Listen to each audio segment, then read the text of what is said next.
Well, it's certainly a somber note we begin on today. As many of you know, the world lost a true icon yesterday. Yeah, it's hard to believe that George Foreman is gone. 76 years young, passed away in Houston, Texas. You know, whenever a figure of this magnitude leaves us, it's more than just, reading off accomplishments or stats. It's a time to step back and really try to grasp what made them so special. Absolutely.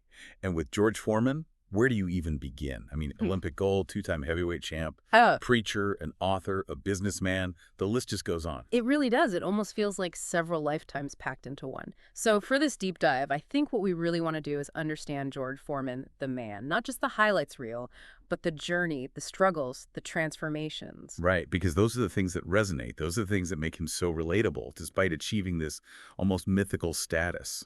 Exactly. So, let's go back to the beginning. George Edward Foreman, born January 10th, 1949, in Marshall, Texas. Now, his early life, spent in Houston's Fifth Ward, it wasn't exactly a fairy tale. Six siblings raised mainly by his mother's husband, J.D. Foreman. His biological father was Leroy Moorhead, but wasn't really in the picture. That's right. And Foreman himself has talked about how tough those early years were. Dropping out of school at 15, getting involved in street crime, muggings. Yeah. It's a long way from the smiling, grill-selling persona we came to know. It really is. It makes you wonder what was the turning point, because clearly something dramatic shifted in his life. Well, like a lot of pivotal moments, it seems almost accidental. At 16, he saw a TV ad for the Job Corps. The Job Corps. Yeah, a government program to help disadvantaged youth. And apparently, Foreman convinced his mom to let him enroll. And that was it. That was the catalyst. It seems so. Through the Job Corps, he got his GED, learned some trade skills. Maybe more importantly, it gave him structure, a sense of purpose he hadn't had before. Fascinating. And it was during this time up in Pleasanton, California, that he discovered boxing. Yeah, he'd messed around with football a bit, but boxing really clicked for him. And from what I've read, his rise was meteoric. I mean, first amateur fight, January 26, 1967, boom, first round knockout. Wow, right out the gate. Right out the gate. Then he's winning Golden Gloves tournaments left and right, takes the National Boxing Championships heavyweight title in '68. And get this, he even sparred with Sonny Liston that same year. Sonny Liston, the guy who was considered the most intimidating fighter of his era. The very same. And Foreman, even years later, would say Liston was the scariest guy he ever faced in the ring. Talk about a trial by fire. It's incredible, and all this leads us to the 1968 Olympics in Mexico City. Foreman goes in with a 22-4 amateur record. Big expectations on his shoulders. And he delivered. Beat Yonasipoulos from the Soviet Union in the final. Second round TKO. The image of him with that little American flag bowing to the crowd, it's unforgettable. I get chills just thinking about it.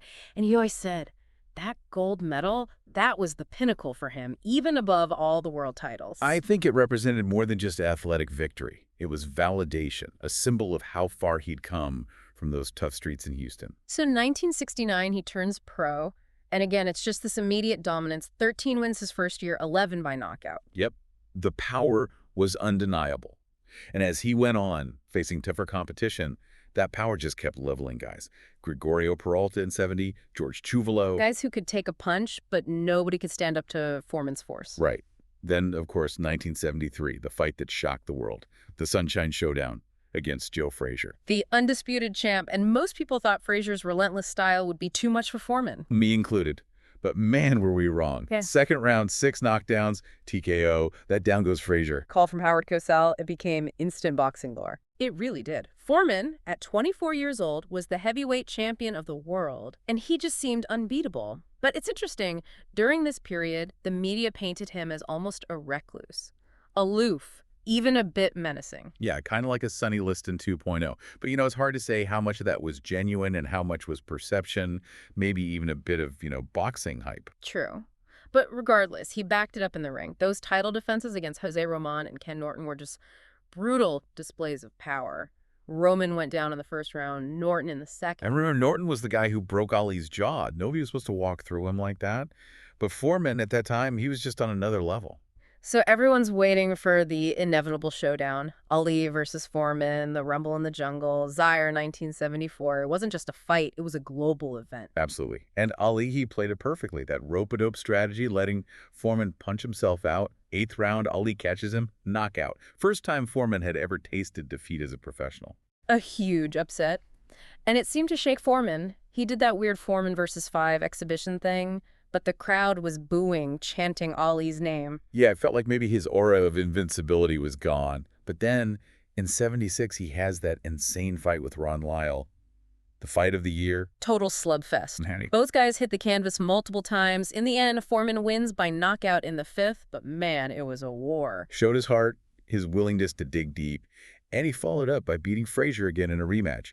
It looked like he was back on track. But then, 1977, he loses a decision to Jimmy Young in Puerto Rico, and this one changed everything. You're talking about his near-death experience in the locker room. Yeah, Foreman has talked about how he felt he was literally dying, saw a vision of hell. It was a spiritual awakening for him. And that's when he walks away from boxing, becomes an ordained minister, founds his church and the youth center. It was a complete 180. And for 10 years, that's his life. Preaching, helping kids, a world away from the boxing ring. And then, boom, 1987, he announces he's coming back. 38 years old, most boxers are retired by then. People thought he was crazy. I mean, what could he possibly have left to prove? He said he wanted to raise money for his youth center.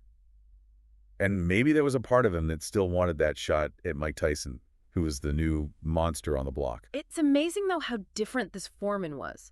Gone was the scowling, intimidating figure.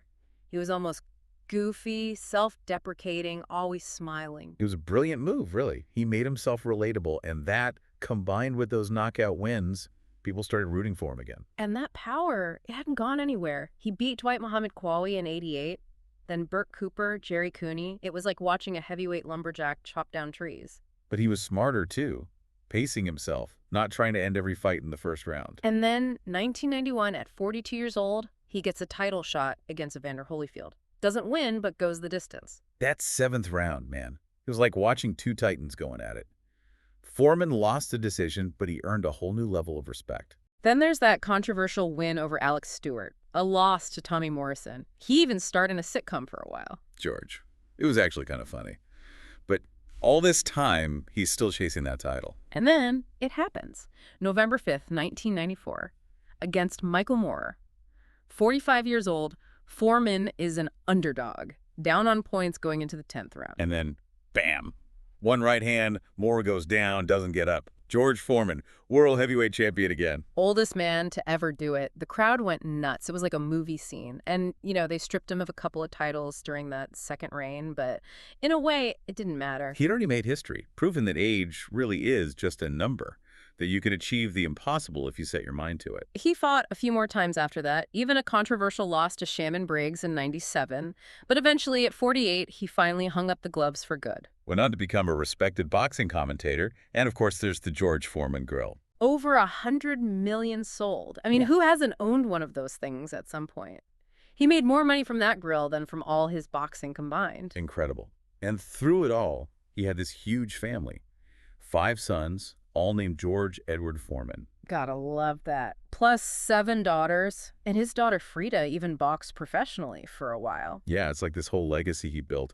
And, beyond the boxing and the business, he was a guy who always gave back, honored by the American Legion for his community work. So here we are remembering George Foreman, a man who started in poverty, found redemption through boxing, then found an even deeper purpose through faith, and ultimately became this beloved global icon. It's a story that transcends sports.